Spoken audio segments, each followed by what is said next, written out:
안녕하세요. 오늘은 근각의세 관계 네 문제를 짧게 풀어보도록 하겠습니다.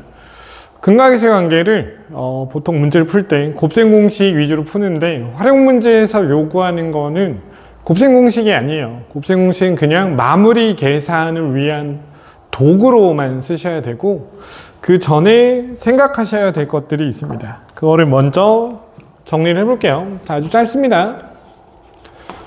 자, 당연히 다 알고 계실 거예요. 자, 2차 방정식의 두근이 알파랑 베타입니다.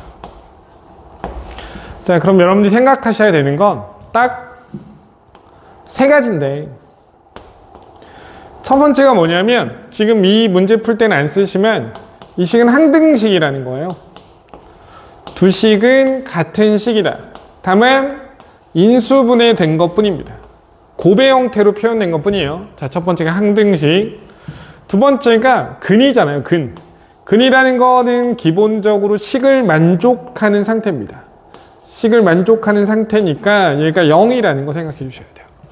자, 그럼 얘를 가지고 이제 우리는 이 식을 변형을 합니다.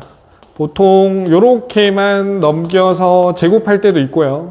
4차 같은 경우 아니면은 2차를 1차로 바꿀 수 있으니까 이론상으로는 모든 차수를 1차 이하로 낮출 수 있습니다. 그 다음 문제에 따라서는 이렇게 넘겨서 자, 양변을 제곱하기로 합니다. 그 다음에 이제야 비로소 근과 계수의 관계인 거고요. 두근의 합은 마이너스 a분의 b, 두근의 곱은 a분의 c입니다. 자, 여기까지 됐죠? 자, 이걸 우리는 세 가지라고 일단 인지하고 갈게요. 자, 짧죠? 항등식입니다. 두 식은 같은 식이에요. 인지하세요. 근이라는 건 식을 만족하는 x값이니까 차수를 낮출 수 있습니다. 차수예요, 차수. 그 다음 이거는 합과 곱을 알면 당연히 곱셈 공식이 떠오르셔야 되지만 우리는 이거를 관계식으로 쓸 겁니다. 자, 관계식이라는 건 뭐냐? 한 문자를 다른 문자로 바꿀 수 있다. 자, 여기까지예요. 그 다음 활용 문제는 오늘은 안 할 거니까 일단 오늘은 이 세 가지만 주목할게요. 자, 세 가지. 항등식, 차수, 관계식. 관계식이라는 건 뭐예요? 수학에서 굉장히 중요합니다. 한 문자를 다른 문자로 표현할 수 있어요. 더하기 빼기에 대해서, 곱하기 나누기에 대해서. 즉 문자 통일이 가능하다. 그럼 이걸 요약하면 뭐죠? 차수를 낮추고 관계를 이용한다. 자, 이해되세요? 다시 차수를 낮추고 관계를 이용한다. 자, 이렇게 생각하도록 합시다. 그 다음 플러스는 실계수 2차 방정식이 허근을 가지면 만약에 뭐를 갖는다면 허근을 갖는다면 두 허근은 반드시 켤레 관계이다. 여기까지 그냥 자연스럽게 씁시다. 자, 네 문제는 제가 블로그에 올려놓을 테니까 여러분들이 풀어보고 수업을 들어주셨으면 좋겠어요. 자, 1번 봅시다. 1번. 아주 유명한 문제입니다. 뭐 아주 자주 나오는 문제고요. 빨리 푸는 방법도 있어요. 그렇죠? 구조를 이용해서 빨리 푸는 방법이죠. 구조를 이용해서 빨리 푸는 방법은 뭐 얘가 실수가 돼야 된다 해서 이런 형태가 될 수밖에 없다. 자, 이런 풀이도 있지만 제가 좋아하는 풀이는 아니라서 그냥 정석대로 풀게요. 자, 허근을 갖는다. 두 허근은 반드시 켤레 관계이고요. 판별식은 0보다 작은 상태고요. 그 다음에 문제에서 알파 3승이 실수가 되래요. 실수가 되라는 소리는 차수를 일단 낮춰주면 될 겁니다. 정석으로 풀어도 풀이가 그렇게 길지 않거든요. 자, 알파 제곱은 2m 플러스 1 알파 마이너스 m제곱, 자, 플러스 3m 플러스 5가 됩니다. 자, 이게 뭐라고요? 차수. 자, 얘가 몇 차? 2차입니다. 2차. 자, 2차를 몇 차로 바꿀 수 있다고요? 1차로 바꿀 수 있다고요. 이론상 이걸 반복하면 모든 차수를 낮출 수 있습니다. 3승이니까 한 번 더 해주면 되겠죠? 자, 알파 3승은 알파 곱하기 알파 제곱이고요. 알파 제곱을 곱하면 바로 할게요. 2m 플러스 1 알파 제곱 마이너스 m제곱 플러스 3m 플러스 5 알파가 됩니다. 자, 뭐 했죠? 3차를 2차로 바꿨어요. 그리고 이 알파 제곱 대신에 다시 한번 대입해 주시면 되겠어요. 다시 한번 대입해 주시면 얘랑 얘를 곱하는 거니까 4m 제곱 플러스 4m 플러스 1 알파 됐죠? 얘랑 얘를 곱하는 거니까 마이너스 2m 플러스 1에 자 m제곱 플러스 3m 플러스 5 그 다음 마이너스 m제곱 플러스 3m 플러스 5 알파가 됩니다. 여기까지 됐죠? 그럼 알파가 허수니까 얘는 크게 허수가 들어간 부분과 허수가 들어가지 않은 부분으로 나눌 수 있고 이게 실수가 되란 소리는 허수가 들어간 부분 허수가 들어간 부분이 이 부분과 이 부분이죠. 이 부분과 이 부분이 사라졌으면 좋겠어 라는 소리니까 자 둘을 합쳐 주시고요. 3m제곱 플러스 m 마이너스 4알파 마이너스 그 다음에 이 부분이 그대로 오게 됩니다. 얘는 근데 필요가 없어요. 그죠? 어차피 얘가 허수를 가진 부분이고 얘가 사라지려면 얘가 0이 되면 되니까 자 그래서 답이 2번이 되겠어요. 자 이게 아주 기본적으로 많이 나오는 문제입니다. 자 이 문제가 살짝 바뀌면 개념이 하나 섞이면 다음 문제가 됩니다. 자 2번이에요. 자, x에 대한 2차 방정식이 한 허근을 갔는데 순허수가 아닌 알파에 대하여 허근을 갔는데 순허수가 아니래요. 허근을 갔는데 순허수가 아니래요. 알파 3승이 순허수가 되래요. 아까랑 문제가 비슷한데 얘는 실수, 얘는 순허수죠. 자, 동일한 논리로 먼저 머릿속에 떠오르는 것들을 정리를 하셔야 돼요. 당연히 뭐냐? 당연히 차수를 낮출 수 있습니다. 자, 당연히 2차를 1차로 바꿀 수 있고요. 하나 더 있습니다. 허근을 갖는다면 그 허근은 반드시 켤레의 관계예요. 반드시 켤레의 관계입니다. 두 근은 반드시 켤레의 관계라서 두 근의 합이죠. 두 근의 합. 2a잖아요. 2a는 2p가 됩니다. 왜냐하면 두 근의 합이 2p니까. 그래서 a가 p라는 거를 먼저 얻고 가셔야 돼요. 그리고 당연히 순허수가 아니기 때문에 a도 0이 아니고요. b도 0이 아닙니다. 여기까지가 개념으로 깔려 있으시면 아까랑 동일한 문제풀이가 됩니다. 자, 먼저 차수를 낮출게요. 자, 알파 3승이니까 알파 3승은 자, 2p 알파 제곱 마이너스 3p 마이너스 1 알파죠. 자, 알파 제곱에 쟤를 다시 한번 집어 넣습니다. 알파 제곱에 얘를 다시 집어 넣으면 2p 곱하기니까 2p 알파 자, 마이너스 3p 마이너스 1 마이너스 3p 마이너스 1 알파가 됩니다. 자, 알파가 들어간 부분과 안 들어간 부분을 일단 나눠줄게요. 자, 4p의 제곱에 마이너스 3p 플러스 1 알파 마이너스 2p에 자, 3p 마이너스 1 여기까지 됐죠. 아까는 얘가 사라지면 됐잖아요. 얘가 사라지면 답이 나오지만 이 문제는 순허수가 되길 바라니까 이 안에 실수인 부분과 허수인 부분이 있다고요. 이렇게. 그럼 여기서 없애줘야 되는 건 허수가 포함된 부분이 아니라 실수가 포함된 부분이 사라져야 된다고요. 근데 우리는 아까 얻었잖아요. a가 p라는 걸. 그래서 얘랑 얘를 곱한 거랑 얘를 더한 거 있죠. 자, 4p의 3승 자, 마이너스 3p의 제곱 마이너스 6p의 제곱이니까 마이너스 9p의 제곱이 되겠어요. 플러스 p 플러스 2p니까 플러스 3p가 되겠습니다. 됐나요? 그리고 얘랑 얘를 곱한 bi가 되겠어요. 자, 4p 제곱에 마이너스 3p 플러스 1 bi가 됐습니다.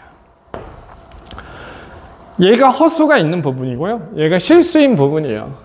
근데 이게 순허수가 되려면 얘가 0이 돼야 되는데 아까도 말했지만 p는 0이 아니기 때문에 자, 4p의 제곱 마이너스 9p 플러스 3에서 얘가 0이 될 수 없으니까 얘가 0이 돼줘야 되고요. 자, 두 근은 합이죠. 4분의 9가 답이 되겠습니다. 자, 실수인지만 한번 확인하고 들어가시면 되겠다. 자, 똑같은 문제죠. 똑같은 문제인데 차이점이 있죠. 개념이 단순히 차수를 낮추는 거냐 아니면은 허근을 갖는데 그 두 허근이 켤레 관계라는 것까지 써야 되냐. 기본적으로 문제풀이 구조는 똑같지만 앞에 문제 푸는데 집착을 해버리면, 좀 빠른 풀이를 써버리면 뒤에 문제 풀 때는 도움이 안 되거든요. 그러니까 3차는 차수를 낮추면 되지. 그리고 그게 오래 걸리진 않습니다. 자, 그럼 4차는 어떻게 하냐라는 질문이죠. 4차를 푸는 방법은 보통 2차를 제곱해서 풀게 됩니다. 근데 이것도 이제 기본 문제가 있고 살짝 어려운 문제가 있는데, 여기서는 여러분들이 한번 풀어보고 가셨으면 좋겠네요. 어렵진 않지만 그냥 뭐 중상 난이도 문제예요. 중상 난이도 문제. 자, 두근 알파 베타에 대해서 곱을 구하렵니다. 9차죠. 기본적으로 6차 이상이 넘어가면 다 규칙이 있다라고 보셔야 되고요. 그 순환이 되는 포인트를 먼저 찾아주셔야 됩니다. 자, 두근이니까 알파 제곱 마이너스 루트 3 알파 플러스 1은 0. 당연히 성립하죠. 그죠? 베타 제곱도 당연히 성립할 겁니다. 자, 차수를 낮춰야 되니까 무리수를 없애는데 주력합시다. 그럼 x 제곱 플러스 1은 루트 3x가 될 거고요. 그쵸? 양변 제곱할 만한 충분한 근거가 되죠. x4승 마이너스 x 제곱 플러스 1은 0이 나옵니다. 알파 베타는 이 식도 만족시켜 줍니다. 그럼 제가 보였을 때 여러분들은 반드시 식의 확장이 발생하셔야 돼요. 이거 그거잖아. 이거 그 식의 일부잖아요. 그죠? 그러니까 양변에 곱하기 x제곱 플러스 1을 해주셔야 돼요. 그럼 식이 확장이 돼서 x의 6승이 마이너스 1이 됩니다. 여러분 6승이 마이너스 1이 된다는 건 중간에 부호가 한번 다 바뀐다는 소리예요. 그러니까 1승부터 5승까지랑 6승부터는 부호가 반대로 바뀐 상태로 돌아간다는 소리입니다. 그럼 부호가 반대이면 수학에서는 당연히 뭘 원해요? 더하기를 원합니다. 왜? 사라지잖아요. 그러니까 x의 12승은 1이라는 것까지 얻게 되면서 순환주기를 찾았어요. 자, 12가 순환주기입니다.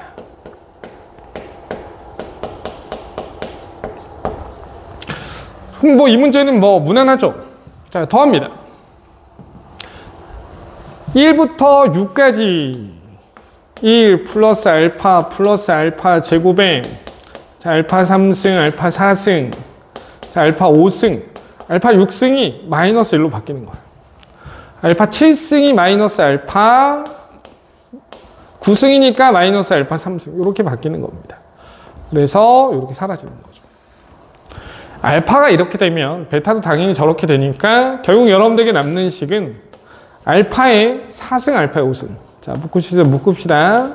자, 1 플러스 알파, 베타 4승이 1 플러스 베타가 되겠어요. 근데, 이거 중요하죠. 알파 곱하기 베타는 1입니다. 1은 서로 역수. 굉장히 특별한 관계죠. 역수. 곱하면 사라져. 예, 사라져. 자, 그럼 이제 얘가 남으니까 얘는 전개해서 푸셔도 되고, 아까 제가 말한 거 있죠. 항등식을 생각하셔서 저 식은 x-알파 곱하기 x-베타, x-알파 곱하기 x-베타로 당연히 인수분해 되기 때문에 문제에서 마이너스 1을 넣고 대입해 주셔도 되고, 아니면 전개해서 그냥 무난하게 근과 계수 관계로 풀어주셔도 됩니다. 자, 됐죠? 4차예요, 4차. 4차는 보통 2차를 제곱해서 얻는 편이다. 그래서 관계를 따진다. 두근의 곱이 1이라는 건 굉장히 특별한 상태라서 서로 역수 관계임을 뜻한다. 그러면 문자가 여러 개 있을 때 하나로 통일할 생각도 당연히 해주셔야 한다. 자, 4번까지 풉시다. 4번도 그게 어렵지 않은데 아까 문제랑 똑같습니다. 근데 이제 관계식에 대한 연습을 좀 시키고 싶어서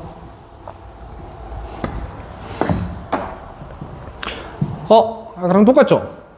그래요. 차수는 16 많죠? 자, 차수를 좀 낮출 생각을 하기 위해서 양변을 제곱해서 무리식을 없앱시다. 그럼 x의 3승 마이너스 x의 제곱 플러스 1은 0이라는 거 아까랑 똑같이 얻습니다. 동일한 논리로 x의 6승은 마이너스 1이라는 걸 얻게 되고요. 여기까지 됐죠. 그래서 x의 12승은 1이니까 순환 주기까지 스무스하게 찾게 됩니다. 다만 제가 알파의 16승에 베타의 n승이에요. 근데 여러분들이 알고 있는 알파랑 베타의 관계는 합으로 표현된 관계. 알파 플러스 베타는 루트 3. 곱으로 표현된 관계도 알고 있기 때문에 이거 역수야, 역수. 이게 아니라 베타는 알파분의 1이니까 이거 알파의 16승은 알파의 n승분의 1이야. 그럼 같은 말이 뭐냐? 이거 알파의 n 플러스 16이 1이 됐으면 좋겠어 라는 말과 같은 말이 된다는 소리입니다. 자, 그럼 n 플러스 16, 1이 되는 건 12의 배수면 되니까 순환주기 금방 찾을 수 있겠죠? 그래서 n 플러스 16이 24, 36, 48, 그 다음 60. 문제에서 원하는 건 50 이하의 자연수니까 n은 8, 12씩 커지겠죠? 32, 그 다음에 44. 이렇게 4개가 답이 되는 겁니다. 자, 이해되셨나요? 그러니까 일반적인 곱셈 공식 문제는, 이 근각계수관계 문제는 차수랑 관계식을 이용하는 문제가 활용 문제로 제시된다. 그리고 근각계수관계에서 당연히 생각해야 되는 게 차수가 높아지면 차수를 낮추는 방법이 순환인데 그 순환을 이용하는 방법 중에 식을 변형하는 방법도 있지만 그 두근이 켤레 관계이다를 이용해서 연립하는 문제도 있거든요. 자, 그것도 다음 시간에 한번 설명해 드리도록 할게요. 자, 오늘은